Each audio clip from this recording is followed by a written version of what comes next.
reflexión para este mediodía, ya vamos para el mediodía.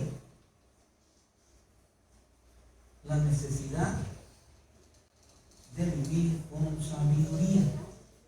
Ahí está el texto básico para este tema.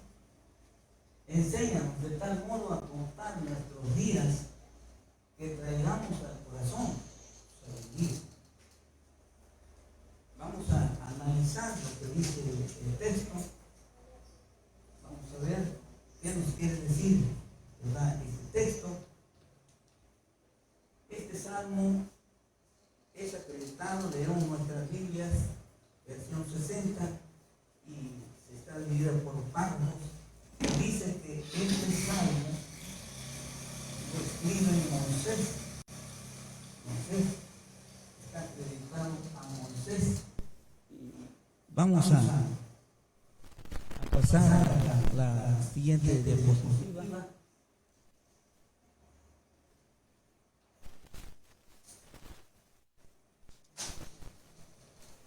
Analicemos el texto, ¿verdad? Vamos al texto, vamos a analizarlo. Y hay otras cosas que yo quiero llamar su atención como introducción al tema.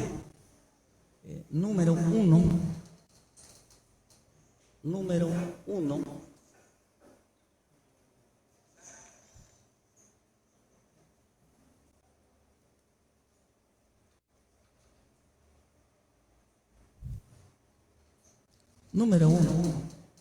Es una oración que hace Moisés por sí mismo y por su pueblo.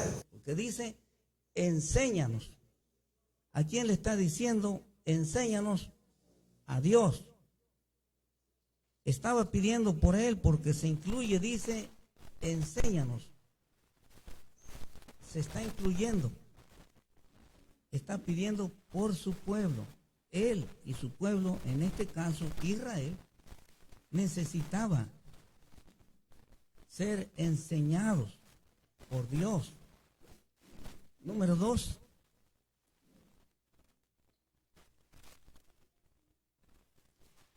Es un reconocimiento de Dios como maestro. A un maestro también se le llama académico, se le llama, también he oído que les llegan a llamar pedagogo, por la pedagogía, ¿verdad? Por la pedagogía. Y también se le llama catedrático. ¿Sí? ¿Estamos? Catedrático. Y entre los judíos le llamaban o le llaman rabino o raboni, que quiere decir maestro. Maestro. Bien, entonces se reconoce a Dios, Moisés reconoce a Dios como maestro. Y nosotros podemos añadir, es el maestro por excelencia, es el maestro de maestros. ¿Estamos? Número 3.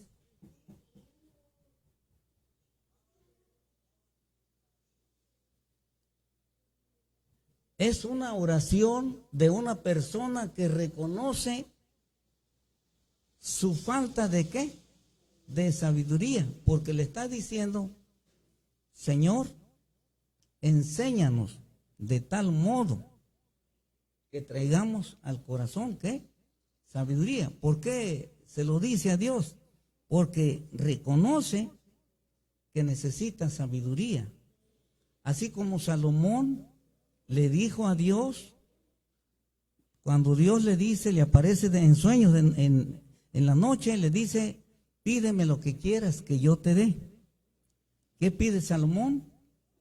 Sabiduría para saber gobernar con justicia, porque dice, es un pueblo muy grande, tu pueblo es muy grande y yo soy joven.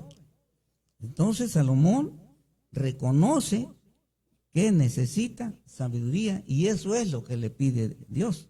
Le pide a Dios y Dios se agradó, dice, de que le pidiera sabiduría y le da no solamente sabiduría, le da riquezas, le da fama y dice, no va a haber otro hombre como tú en gloria y en sabiduría, no va a haber otro como tú, como no ha habido antes ni habrá después.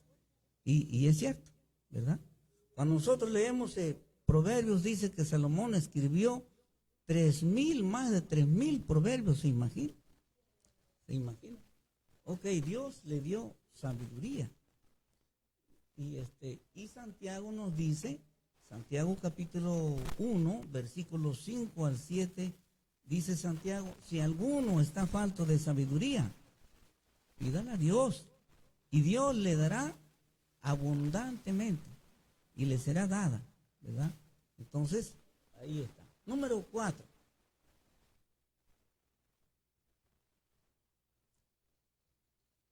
Es la petición de una persona sencilla que está dispuesta a aprender de Dios. Para que nosotros aprendamos, tenemos que ser, ¿qué? Sencillos para poder ser enseñados. Y en este caso, sobre todo, si vamos a aprender de Dios, tenemos que ser sencillos. Sencillos.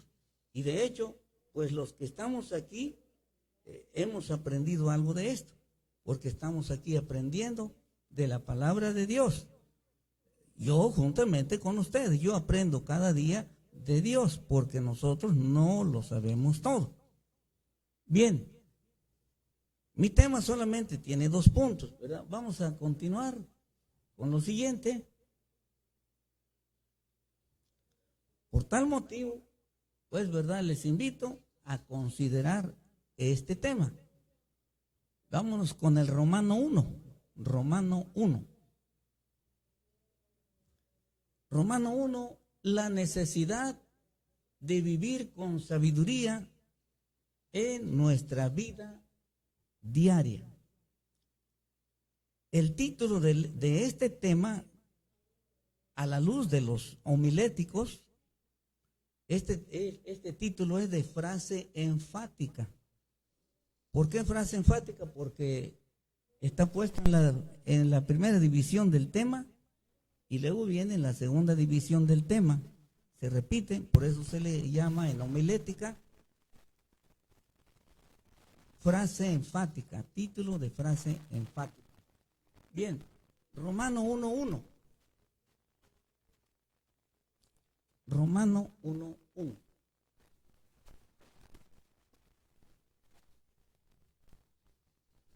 Dios quiere ser nuestro maestro a la luz de la palabra de Dios.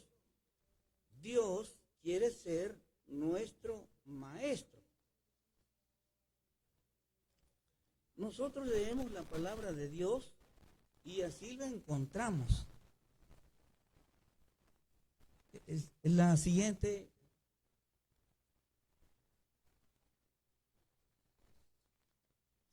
Se exhorta a Josué y se le dice lo siguiente: nunca se apartará de tu boca este libro de la ley. La ley se le ha llamado Torá. Los israelitas, los hebreos, le llaman Torá. Y también se le llama Pentateuco. Se le ha llamado Pentateuco entre los eruditos. ¿Por qué le llaman Pentateuco? Porque viene de 5 libros: Génesis, Éxodo, Levítico, Números y Deuteronomio. También se le ha llamado o se le llama ley mosaica. ¿Por qué ley mosaica? Porque fue dada por Moisés. Dios se la da a Moisés y Moisés se la da al pueblo de Israel.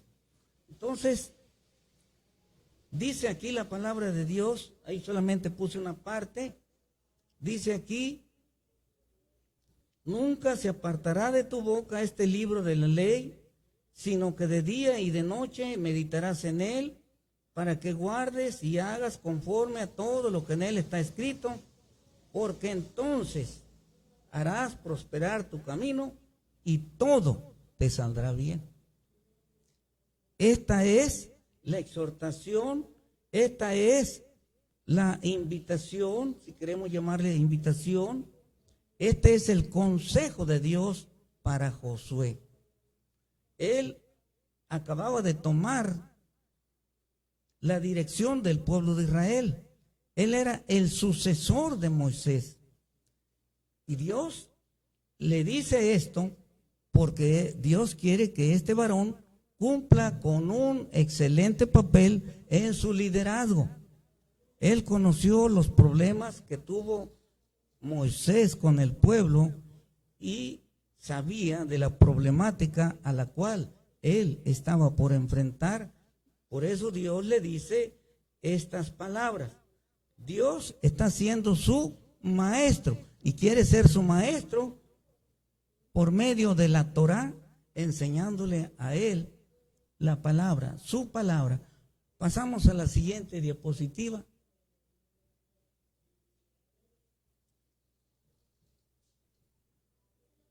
Nosotros encontramos en la Escritura que es bienaventurado quien medita en la palabra de Dios. Es bienaventurado el que medita en la palabra de Dios, como se le dice también a Josué, sino que de día y de noche meditarás en la Torá, de día y de noche, porque entonces harás prosperar tu camino y todo te saldrá bien. En el Salmo 1 nos dice lo siguiente, versículos 1 y 2. Bienaventurado el varón que no anduvo en consejo de malos, ni estuvo en camino de pecadores, ni en silla de escarnecedores se ha sentado, sino que en la ley de Jehová está su delicia, y en su ley medita de día y de noche, parecido a lo que dice en Josué 1:8, sino que en la ley de Jehová, en algunas versiones dicen Yahweh o Yahweh, en otras dicen Yahvé, pero se refiere al mismo Dios. Jehová, en nuestra versión 60 dice Jehová. Bien, seguimos con la sabiduría, dice el proverbista, y más adelante, dice el proverbista, comienza con el temor a Dios. ¿Qué queremos decir con esto? ¿O qué nos quiere decir el salmista con esto? O el proverbista, en este caso Salomón, que escribió Proverbios. ¿Qué nos quiere decir? Que si no hay temor de Dios en una persona, tampoco hay sabiduría. Para que una persona sea sabia, debe comenzar por ser temeroso de Dios. Así lo dice Proverbios 1, versículo 7. Después del Salmo, del libro de los Salmos, está este proverbio.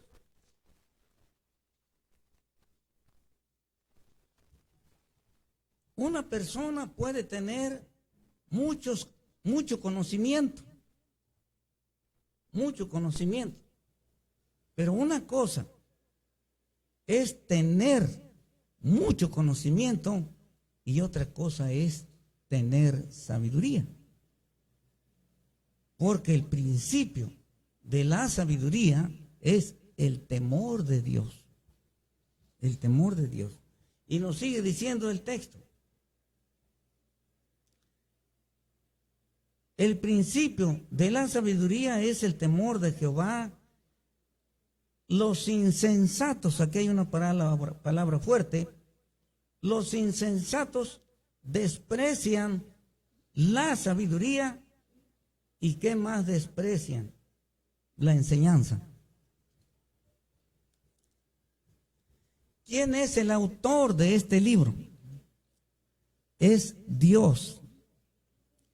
Aunque los usó a hombres que la escribieron, pero cuando nosotros leemos en creo que es segunda de Pedro 1:21, no sé si alguien quiere buscar por ahí, dice, porque nunca la profecía ha sido traída por voluntad humana, sino que los santos hombres de Dios hablaron siendo inspirados por el Espíritu Santo. ¿Quién es el autor de la palabra de Dios? Dice, según Pedro, el Espíritu Santo. Dios es espíritu. Encontramos en Juan, capítulo 4, creo que versículo 22 en adelante. Dios es espíritu, y los que le adoran en espíritu y en verdad es necesario que adoren. Dios es espíritu. Entonces, si una persona no le gusta leer la palabra de Dios, desprecia la sabiduría de Dios y desprecia la enseñanza. Y dice el proverbista, es un insensato. No lo digo yo, lo dice el proverbista. Los insensatos desprecian la sabiduría y la enseñanza, porque aquí hay sabiduría y hay enseñanza. Continuamos.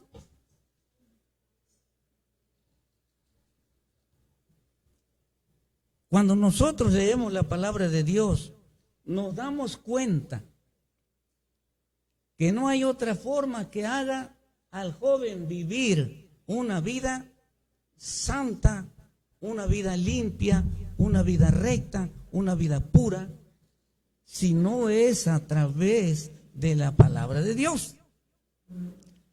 Porque al leer la palabra de Dios, nosotros nos damos cuenta que Dios es santo y que Dios quiere que vivamos nosotros en santidad, que hagamos lo recto. Y esto es lo que nos dice el Salmo 119. Los que hemos leído la palabra de Dios nos damos cuenta que este salmo es el salmo más largo. Salmo 119, versículo 9 al 11. Dice,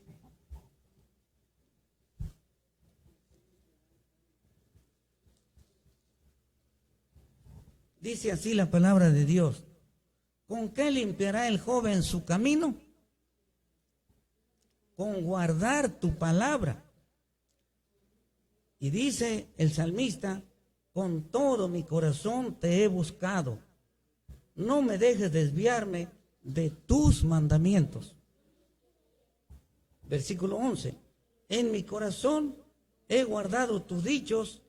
¿Para qué? Para no pecar contra ti. Esto es lo que dice el salmista. Si hay jóvenes rectos, si hay jóvenes honestos, es porque nos hemos dejado enseñar o nos estamos dejando enseñar por Dios, que es nuestro maestro. Sin la palabra de Dios, el hombre no es recto, el hombre no es limpio. Puede ser que tenga algunas cosas buenas, pero no es recto delante de Dios, porque el único que nos hace limpios es Dios por medio de su palabra. Pasamos a la siguiente diapositiva. Número 2, o Romano 1:2. Jesucristo quiere ser nuestro maestro. Las escrituras nos lo dicen así.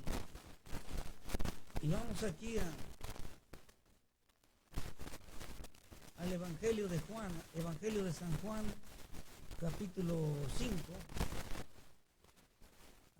Ahí está escrito en la pantalla. Evangelio de Juan, capítulo 5.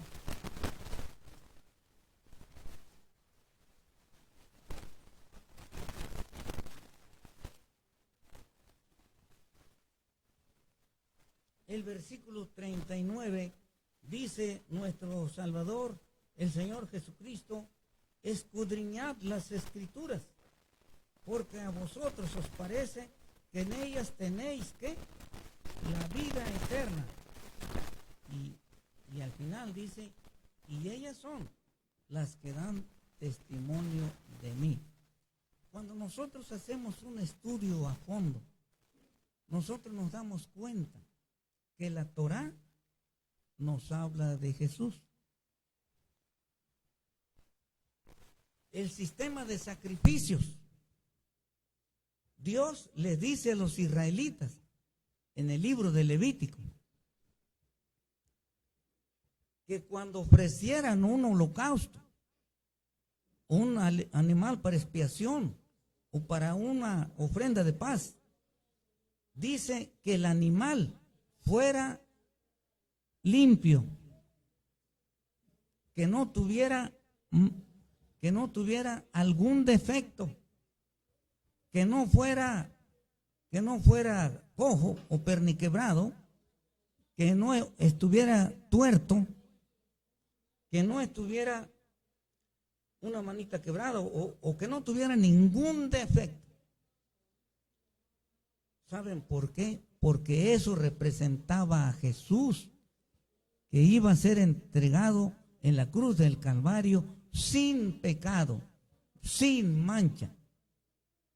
Por eso encontramos en Juan 1:29, cuando dice que Juan vio que venía Jesús, dice: he aquí el Cordero de Dios que quita el pecado del mundo. Juan 1:29. Cristo es el Cordero Pascual, el Cordero Pascual que se sacrificaba, que se comía en la Pascua, la primera que fue en Egipto, nos dice ahí Éxodo 12, simboliza a nuestro Señor Jesucristo. Y así los profetas hablan de Jesús, el salmista habla de Jesús, y así nosotros podemos ver que se habla de Jesús. En el Nuevo Testamento no se diga. Por eso dice el Señor: escudriñad las Escrituras, porque a vosotros os parece que en ellas tenéis la vida eterna, y ellas son las que dan testimonio de mí. Continuamos.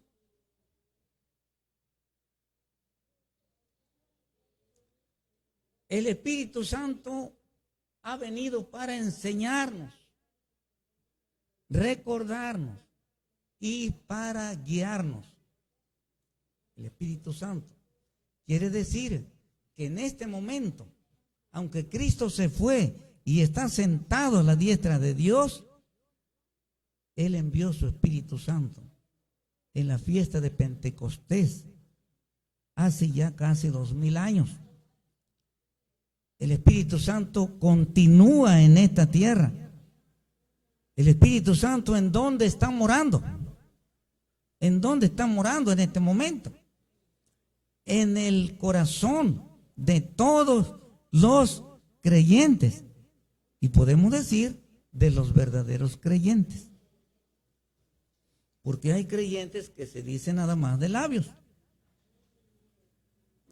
Algunos, por pertenecer a una iglesia cristiana, dicen que son cristianos, pero a veces su vida dista mucho de la realidad. Allá tengo un conocido allá por la costera Miguel Alemán, dice: yo soy cristiano católico. Así dijo: yo soy cristiano católico, pero le gusta empinar el codo con la Tecate, lo que le pongan en la mano, ¿era? Y dice que es cristiano católico, ¿sí? Y bueno, y otras cosas más. ¿Tendrá el Espíritu Santo esta persona? No. Está engañado. Nada más se dice cristiano. Vamos a ver lo que dice la palabra de Dios, Juan 14:15. Como Dios es nuestro Maestro, Jesús es nuestro Maestro, el Espíritu Santo es nuestro Maestro, vamos a ver lo que nos dice Dios por medio de su palabra. Juan 14:15. Si me amáis, guardad mis mandamientos, y yo rogaré al Padre, y os dará otro consolador, para que esté con vosotros, ¿por cuánto tiempo? Para siempre. Por eso yo estoy en contra también de la doctrina de la caída de la gracia. O sea, la doctrina de la caída de la gracia es que la salvación se pierde. Pero aquí nos dice, y yo rogaré al Padre, y os daré otro consolador, el Espíritu Santo, para que esté con vosotros para siempre. Para siempre. Los de la caída de la gracia enseñan y dicen, tú no estás seguro de ser salvo. Si pecas, pierdes tu salvación. Así es que si pierdes tu salvación, vuélvete a arrepentir. Y si se vuelve a arrepentir, bueno, vuélvete a bautizar. Y ya no vuelvas a pecar. Pero como el hombre es imperfecto, de repente llega a meter un pie o los dos, y otra vez, ¿sabes qué? Volviste a perder tu salvación, caíste en pecado, caíste de la gracia, perdiste tu salvación, otra vez recibe a Cristo, arrepiéntete, y es un juego de nunca acabar. Cuando aquí nos dice, y yo rogaré al Padre, y os dará otro consolador, para que esté con vosotros para siempre. Seguimos leyendo. Dice el 17, el Espíritu de verdad, el cual el mundo no puede recibir. Atención a esto. El Espíritu de verdad, el Espíritu Santo es Espíritu de verdad, al cual el mundo dice no puede recibir. O sea que el Espíritu Santo no es para todo el mundo. Es para personas, para un rebaño, para un remanente, porque el mundo dice, porque el mundo no lo ve, ni le conoce, pero vosotros le conocéis, porque mora con vosotros y estará en vosotros. Ojo, cuando Juan escribe este evangelio, o su evangelio y las cartas, ya había venido el Espíritu Santo. O sea, lo escribe después de Pentecostés. Por eso nos habla así, de este modo. Porque no le ve ni le conoce, pero vosotros le conocéis. Es decir, porque en ese momento ya los creyentes ya habían recibido el Espíritu Santo, y los que estaban creyendo estaban recibiendo el Espíritu Santo. Porque mora con vosotros y estará en vosotros el Espíritu Santo. El 18. No os dejaré huérfanos, vendré a vosotros. ¿En la persona de qué?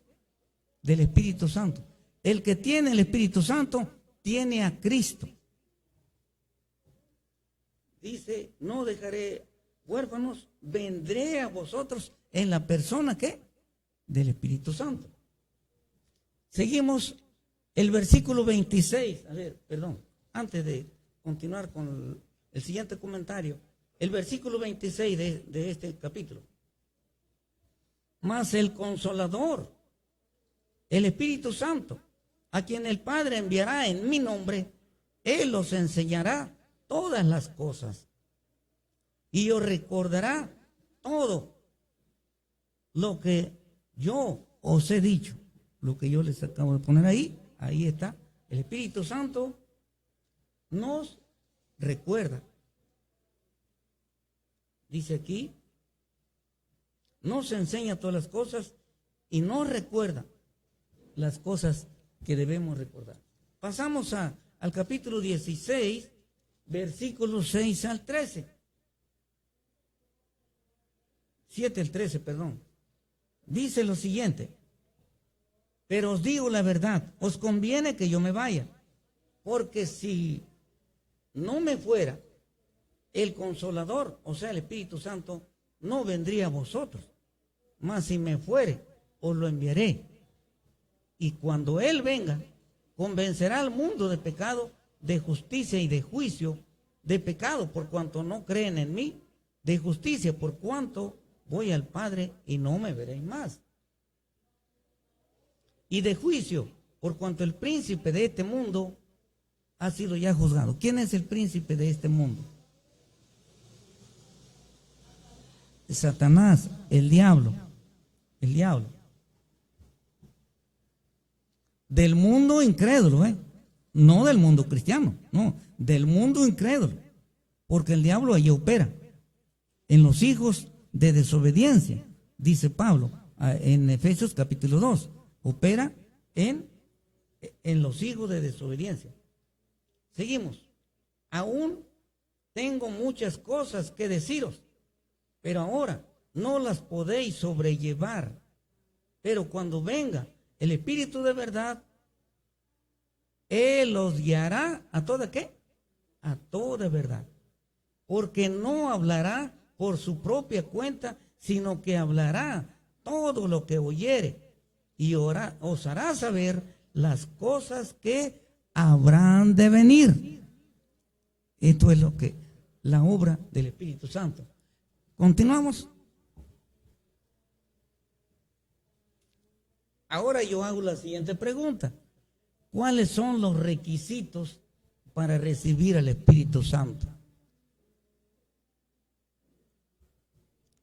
Hay una persona que sale en internet, no sé si alguien lo ha visto por ahí, recta final, está saliendo por ahí, recta final, dice. ¿Saben? Yo oí a esta persona, ¿saben qué requisito pone para recibir el Espíritu Santo? Él dice que para recibir el Espíritu Santo hay que guardar el sábado. O sea, hay que guardar la Torá el sábado. ¿Se imagina? Si así fuera, entonces no hubiera sido necesario que viniera el Señor Jesucristo. Ya la Torá estaba dada. Lo único que se le tenía que hacer énfasis a los israelitas, a guardar la Torá. ¿Se imaginan? La venida de Cristo no hubiera sido necesaria. Entonces, hay un grave error allí. Hay un grave error. ¿Cuáles son entonces los requisitos para recibir el Espíritu Santo? Ya que se nos dice aquí. Efesios 1:13. Efesios 1:13. Estos versículos debemos nosotros manejarlos. Efesios 1:13.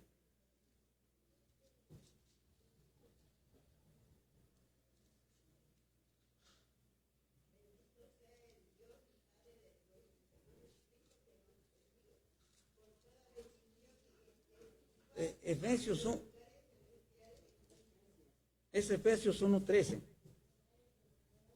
En él también vosotros, habiendo oído la palabra de verdad, el evangelio de vuestra salvación, y habiendo creído en él, ¿qué dice aquí?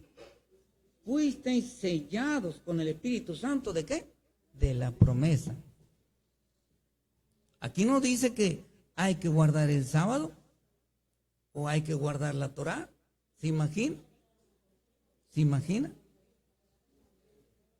Aquí dice que habiendo oído la palabra de verdad, el evangelio de vuestra salvación, y habiendo creído en él, fuiste sellados con el Espíritu Santo de la promesa. Ahora, ¿qué significa evangelio?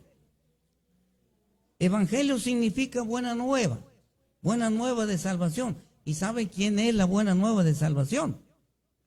La buena nueva de salvación es Cristo. Cristo, que vino, ya nació, ya vivió aquí, ya murió, ya sufrió por mis pecados, ya murió, ya resucitó y ya ascendió a los cielos. Y ahora manda que en todo lugar los hombres y las mujeres se arrepientan de su pecado y lo acepten a Él como su Salvador. Esas son las buenas nuevas. Ese es el requisito. Que una persona se arrepienta, atienda al Evangelio, crea en Él y como resultado viene el Espíritu Santo a morar dentro de esta persona. Continuamos. Romanos 2. La necesidad de vivir con sabiduría. Ahora vamos a hacer una aplicación práctica. En el matrimonio. Cuando yo digo en el matrimonio, me refiero a mí mismo. Porque yo tengo mi matrimonio. Para que no vayan a pensar que es alguna indirecta. No. Es para todos los matrimonios, incluyéndome a mí. Incluyéndome a mí. Romanos 2:1. Al cuidar nuestra fidelidad, ¿qué? Conyugal, ya sea del hombre o ya sea de la mujer. ¿Seguimos?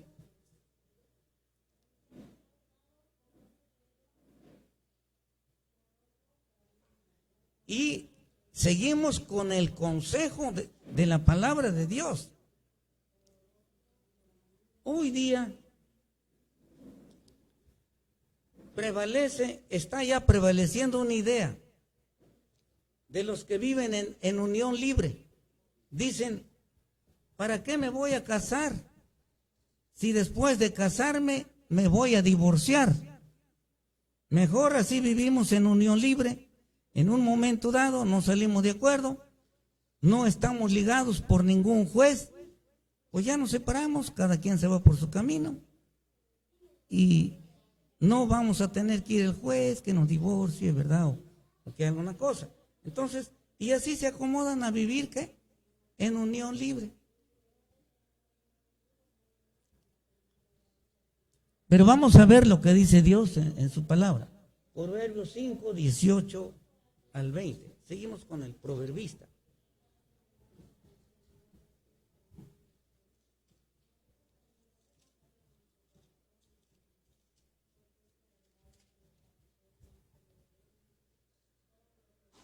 Dice la palabra de Dios: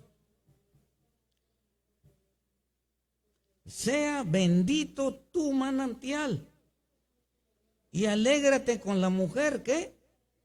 De tu juventud, ¿verdad? Me tomo en cuenta a mí. Dios me dice, por medio de su palabra, sea bendito tu manantial y alégrate con la mujer de ¿qué? De tu juventud. ¿Qué me está diciendo aquí? Que si ya tengo mi esposa, no tengo por qué andar viendo allá en la calle una nueva conquista. Sí, porque hay hombres conquistadores. Sí, hay hombres conquistadores que se sienten galanes y se sienten que donde ponen el ojo, ponen el beso. No la bala, ¿verdad? Porque no es bala. ¿Sí? Y yo fui joven, ya tengo mis años encima. Entonces, pero si todavía existiera la tentación, ¿verdad?, de mirar por otro lado, dice Dios, cuidado, sea bendito tu manantial y alégrate con la mujer que tomaste desde tu juventud.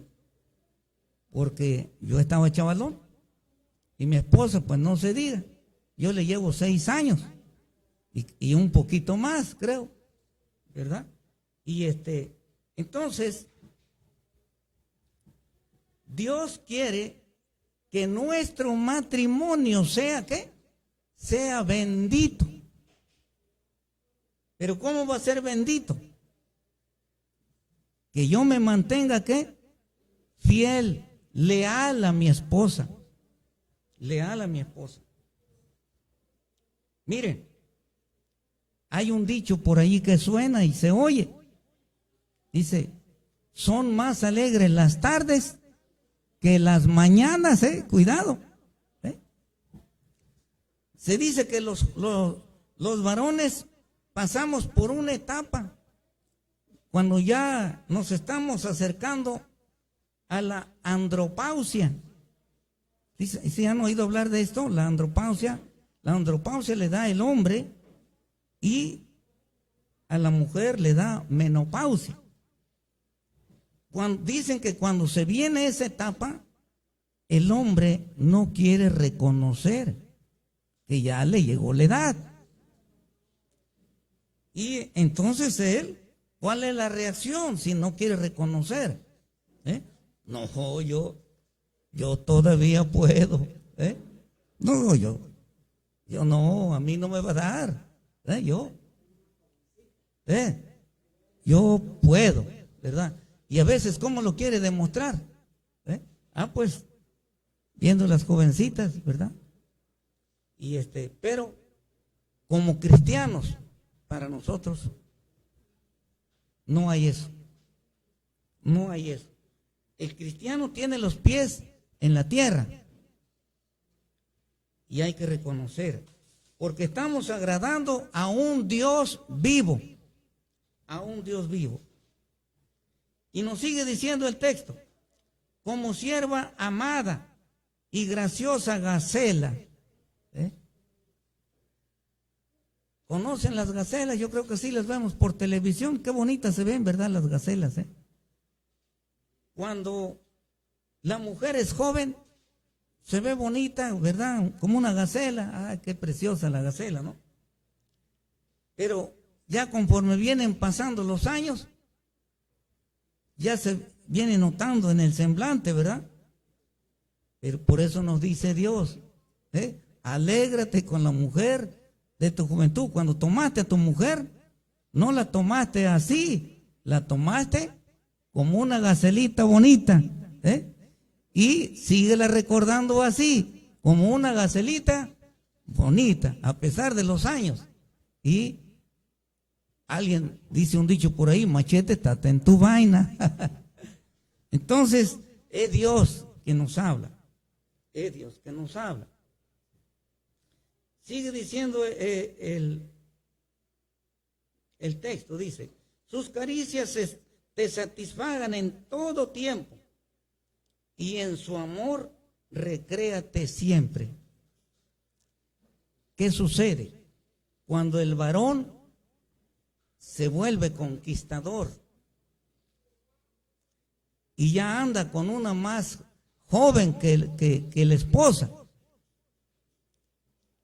llega a la casa y la esposa le hace una caricia, quítate, vengo cansado, no, vete para allá, ahorita no quiero yo nada, fíjate, dice, sus caricias te satisfagan ¿en qué? En todo tiempo, en todo tiempo. Dice aquí, y en su amor recréate ¿qué? Siempre. Dios hizo el matrimonio para que lo disfrutemos, para que nos gocemos de ese matrimonio. Y nada de andar viendo por otro lado. Aquí está mi esposa, con ella tengo suficiente. Aquí está mi esposo, con él tengo suficiente. Así dice la palabra de Dios. Y luego hace una pregunta. Dice, ¿por qué, hijo mío, andarás ciego con la mujer ajena? Y abrazarás el seno de la extraña. Pero esto ya es para los que ya son infieles. ¿A quién? A la mujer. Ya aquí se les dice, ¿por qué, hijo mío, andarás ciego con la mujer ajena? No es tuya. No es tuya. La tuya está en casita. La tuya está en casita. Ya no tienes por qué andar abrazando a una mujer extraña, ¿verdad? Bien, ahora, los abogados conocen una palabra. Todo abogado sabe esa palabra. Esta palabra es la prevención del delito. ¿Qué quiere decir esto? Prevención del delito. Es decir, hay que evitar que se cometa el delito. Entonces aquí nuestro Señor tiene todas las especialidades. Lo que está haciendo el Señor por medio de su palabra es previniéndonos del delito que se llama adulterio o infidelidad conyugal. Nos está preparando. Continuamos. Algo más. Cometer adulterio no es de sabios. Proverbios 7, 4 al 5. A ver.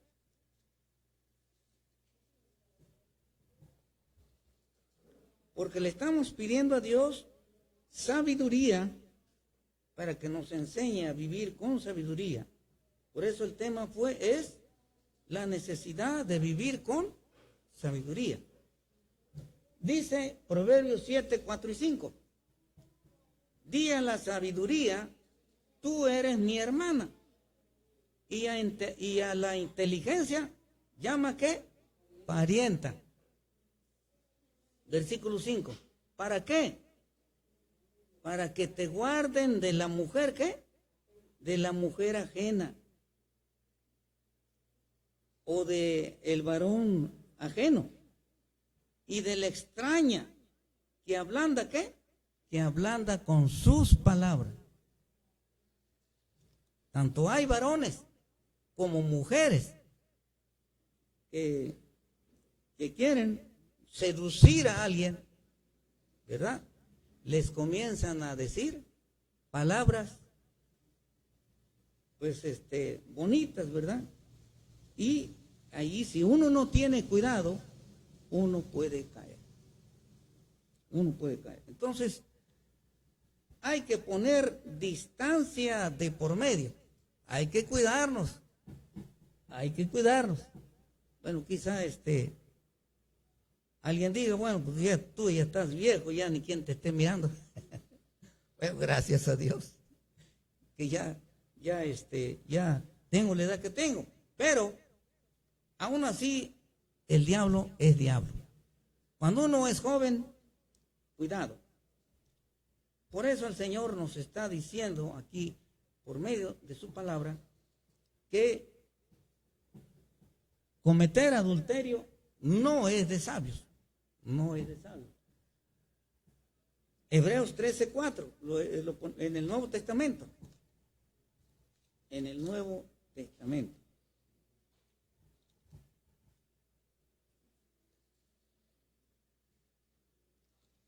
Esto es para el hombre y para la mujer, ¿verdad? No es bueno el adulterio.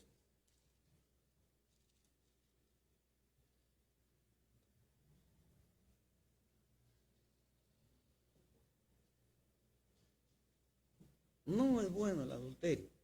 Dice Hebreos 13:4. Honroso sea en todos el matrimonio y el hecho sin mancilla. Pero a los fornicarios y a los adúlteros los juzgará Dios. Porque es pecado contra Dios cometer adulterio y es pecado contra Dios vivir en unión libre. Es pecado contra Dios. Y aquí nos lo está diciendo Hebreos 13:4 muy claramente. Pero a los fornicarios y a los adúlteros los juzgará Dios. Continuamos.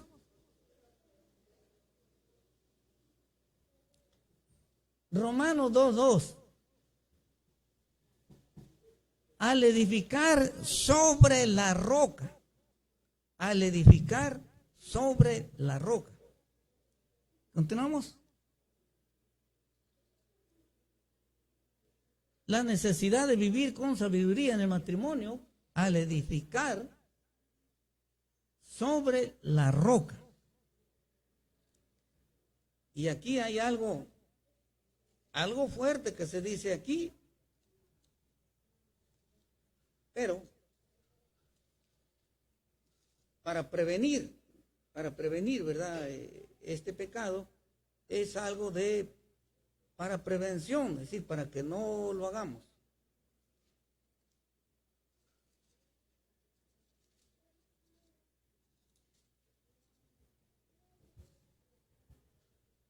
Proverbios 14:1 nos dice, la mujer sabia edifica ¿qué?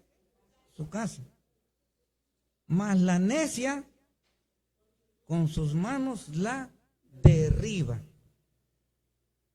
Dice aquí que una mujer debe vivir con sabiduría en el hogar, en el trato con el esposo, para que no vaya a destruir su hogar.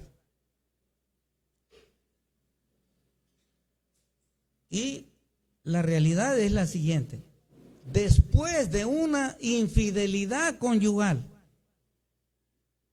las cosas ya no vuelven a ser igual. Ya sea del hombre o ya sea de la mujer, las cosas ya no vuelven a ser igual. Por eso, nosotros como varones y las mujeres también, ¿verdad? Debemos ponernos de acuerdo. Debemos tratar de llevar una vida grata en el matrimonio. Si nosotros llegamos a cometer alguna indiscreción, no en adulterio, sino más bien en algún desacuerdo, a veces por los niños. Cuando hay niños, a veces entra uno en desacuerdo. ¿Por qué? Porque cuando el padre corrige, a veces la madre se opone. Cuando la madre corrige, el padre se opone. Y a veces eso nos lleva a conflicto. Nos lleva a conflicto. El niño se pone así. ¿Quién tiene la razón? ¿Papá? ¿Mamá? ¿Quién la tiene? Y se llega un momento dado cuando el niño toma una decisión negativa y dice, no se ponen de acuerdo, mis papás están locos. Y ya hace él lo que él quiere.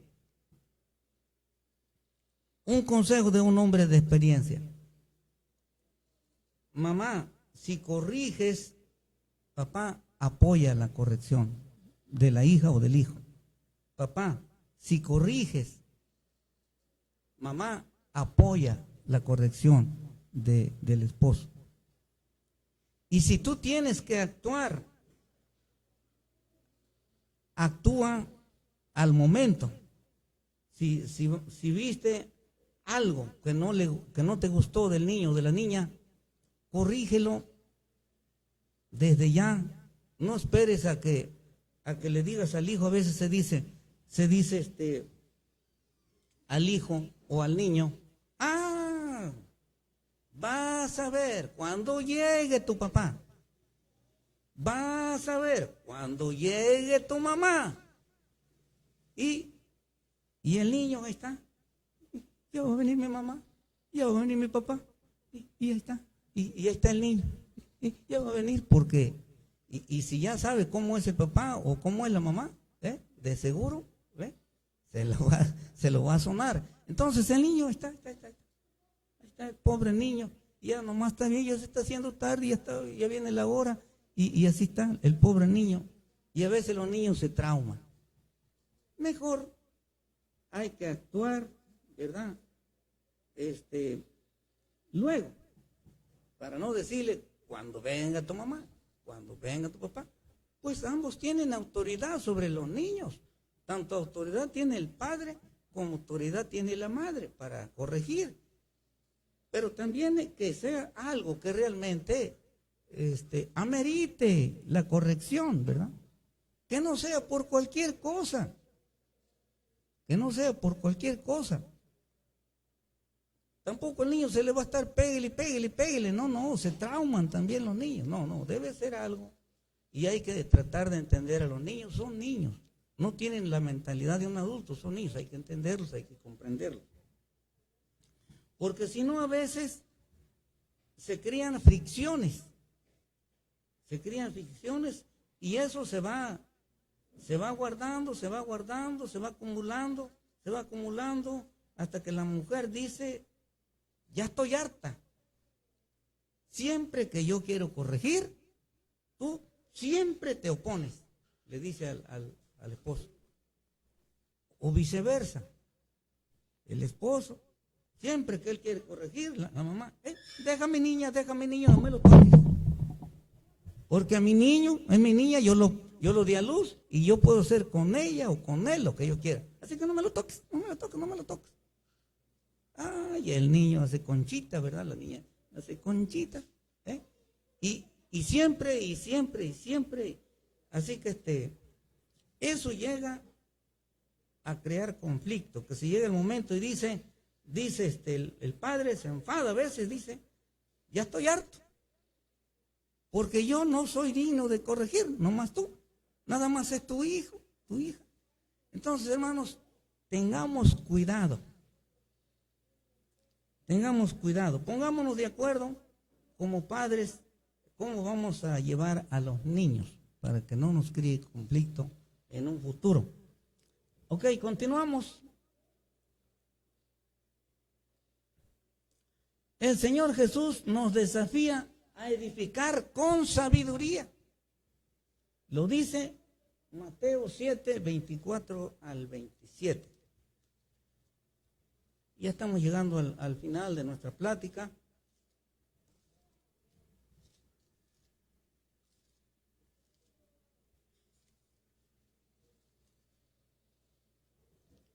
Mateo 7, 24 al 27, al final de esto se le ha llamado también el sermón o el discurso del monte. Al final del sermón del monte, el Señor Jesucristo termina con esta lectura. Dice la palabra del Señor, Mateo 7, 24, cualquiera pues que me oye estas palabras y las hace, le compararé a un hombre prudente que edificó su casa sobre la roca. Descendió lluvia y vinieron ríos y soplaron vientos y golpearon contra aquella casa y no cayó, porque estaba fundada sobre la roca.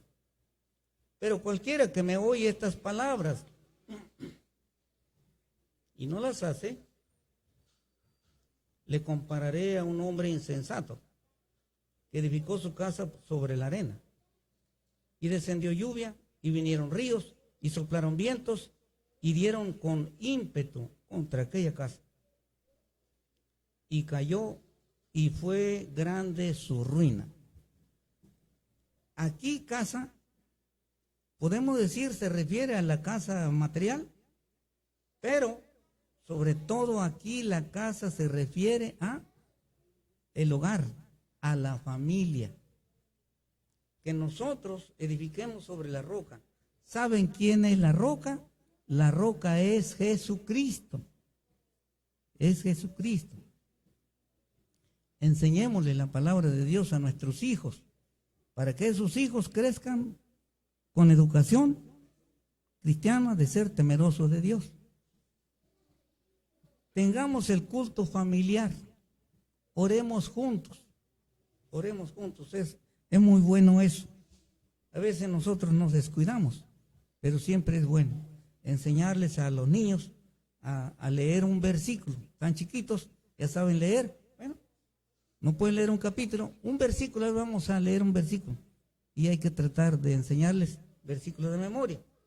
Y siempre que los hijos nos vean, que nos amamos, que los papás se aman, ¿verdad? Porque se abrazan, se pelean o discuten por un momento, pero se piden disculpas y al ratito, pues ahí están, mira, vamos y vamos para adelante en el nombre de nuestro Señor Jesucristo, ¿verdad? Ya terminamos. Finalmente, para concluir,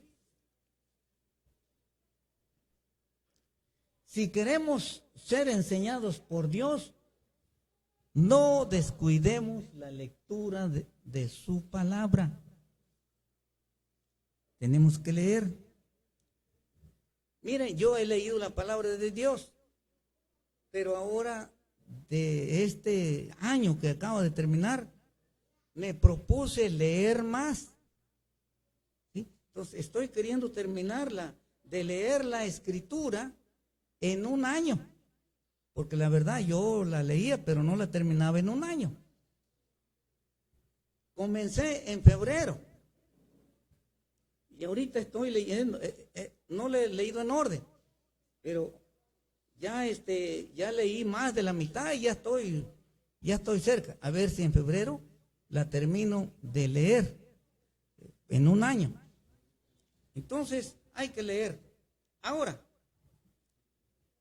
no vayamos a cometer el error y nos queramos poner a leer y todo lo que no hemos leído en unos días. No nos precipitemos, hay que ir con calma. Lo recomendable para leer la Biblia en un año, hay que leer 3 capítulos diarios y 5 capítulos el domingo. Pero si quiere leer 4 o 5 cada semana, entonces para terminarla en un año. Ese es el consejo. Y hay mucha sabiduría aquí. Seguimos. Número 2. Pidamos a Dios que el Espíritu Santo nos haga entender su palabra. Porque algunas personas dicen, yo no la leo porque no la entiendo. Bueno, pidámosle a Dios que nos ayude a entender su palabra. Sabiduría. Sí, hay algunas partes difíciles, pero hay algunas que son fáciles. Leamos su palabra. Se recomienda, cuando no entendemos alguna cosa, buscar el texto inmediato o amediato para entender la lectura. Seguimos. Número 3. Pidamos sabiduría para sabernos tratar en nuestra relación, ¿qué? Matrimonial. Es decir, para que nos sepamos llevar. Para que nos sepamos llevar y llevemos una relación matrimonial saludable. Saludable. Leía una literatura. Dicen que un matrimonio se habían disgustado y se dejaron de hablar. Y en una ocasión salen a cabalgar por el campo, pero así cada quien en su caballo. Allá van por el campo. No se hablaban así. Iban cabalgando, pero no se dirigían la palabra. En 3 meses no se habían dirigido la palabra. Por primera vez después de esos 3 meses, el marido le dirige la palabra a la mujer. Pero es que vieron algo en el camino. Y le dice por primera vez el varón a su mujer, mira, dice, creo que allá viene tu pariente. Allá viene tu pariente. ¿Y sabe quién le estaba diciendo que era su pariente? Era una mula que andaba por ahí. Dice, allá viene tu pariente. Eso le estaba diciendo el marido, ¿qué? A la esposa. Entonces la esposa le contesta y le dice, sí es mi pariente, dice, pero por parte tuya. Y otra vez, ¿se imagina? No, el matrimonio no es para vivir así, ¿verdad? No es para ofenderse. Si por alguna razón nos decimos alguna o nos gastamos alguna broma y vemos que a la esposa o el esposo no le gustó, inmediatamente no dejen pasar el tiempo. Discúlpame, perdón. Pero luego, para que eso no se alargue. Número cuatro.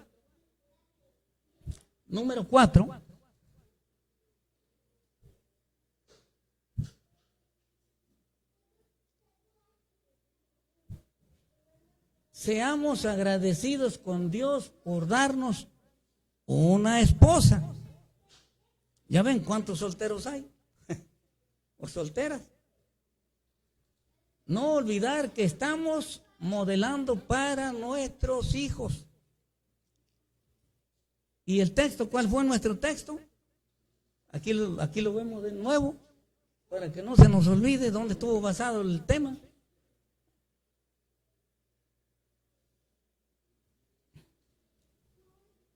Y le decimos a Dios como Moisés: enséñanos de tal modo a contar nuestros días que traigamos al corazón sabiduría. Salmo 90, 12. Oremos. Padre, danos sabiduría, Señor, para saber vivir nuestra vida de cada día. Danos sabiduría, Señor, para aplicar esa sabiduría en nuestro matrimonio. Si hay algún joven, si hay alguna joven pareja, Señor, que Padre tú les traigas a su corazón el perdonarse si ha habido errores. Padre, que tú seas el que des la tranquilidad, la paz en el hogar, en la familia, para que, Señor, tengamos familias que sean de tu honra y gloria. Líbranos, Señor, de las tentaciones. Líbranos, Señor. Danos sabiduría para poder escapar, para poder, Señor, hacer tu voluntad. No queremos, Señor, interrumpir nuestra comunión contigo, porque ¿qué haríamos, Señor, sin ti? En tus manos nos ponemos, Señor. Bendice a mis hermanas, a mis hermanos, Señor, en este año que viene. Hay, Señor, cosas inciertas en nuestro futuro. La vacuna, la pandemia, la nueva cepa que viene del virus. Padre, en tus manos estamos. Tú eres nuestra seguridad. Queremos, Señor, estar edificados sobre la roca, sobre nuestro Señor Jesucristo.